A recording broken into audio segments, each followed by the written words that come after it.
Odisha business today रे आजिर मुख्य खबर। लक्षपति दीदी सृष्टि रे ओडिशा देश रे प्रथम। ओडिशा पर्यटन को जातीय सम्मान। राजधानी रे मध्यवित्तक घर स्वप्न पूरण हेब। राज्य रे 3.5 कोटी मोबाइल ग्राहक। कार्गो फ्लाइट चलाचल करने को उपमुख्यमंत्री केंद्र मंत्री को प्रस्ताव। ओडिशा चलित वर्ष 17 लक्ष लक्षपति दीदी सृष्टि करिछि, जहा जातीय स्तर में सर्वाधिक।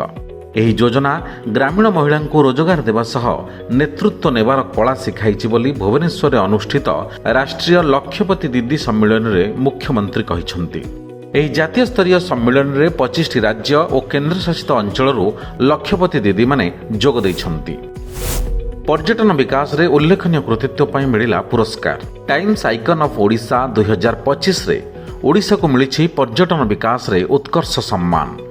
जातीय गणमाध्यम पक्षर दिया जाइथिबा एही पुरस्कार को नहीं खुशी प्रकाश करिसंती मुख्यमंत्री मोहन चरण माझी। आर्थिक दुर्बल और निम्न आयकारी वर्गों को भुवनेश्वर सुलभ मूल्य रे घर जोगाई देबे राज्य सरकार। घरोई क्षेत्र सहयोग रे 15 लक्ष रु 50 लक्ष टंका भितर मिलिबो MIG, LIG, LIG 1, MIG 2 घर। लॉटरी माध्यम रे घर दिया जियो बोली कहिसंती गृह और नगर उन्नयन मंत्री कृष्णचंद्र महापात्र।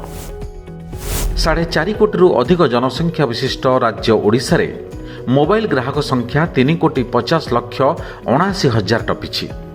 एप्रिल मास शेष सुद्धा 1,55,595 जन नुआ ग्राहक जोड़ी होइछंती। परिसंख्यान अनुसार राज्यर प्रति 100 जन रे 80 जनक पाखरे मोबाइल संजोग रहिछि। तेबे यह जातीय हार 85.19% ठारू पछुआ। भुवनेश्वर विदेश को कार्गो फ्लाइट चलाचल पर केंद्र कृषि मंत्री शिवराज सिंह चौहान को अनुरोध कले राज्य कृषि मंत्री तथा उपमुख्यमंत्री कनक वर्धन सिंह देव। राज्य में बीजेपी सरकार आसिबा परे विदेश को सीधा सड़क अधिक विमान उड़ाण होइछि, किंतु कार्गो फ्लाइट सुविधा नथिबारु उत्पादित द्रव्य पैसेंजर फ्लाइट रे विदेश को रप्तानी होछि। It's all of your business. Business breaking.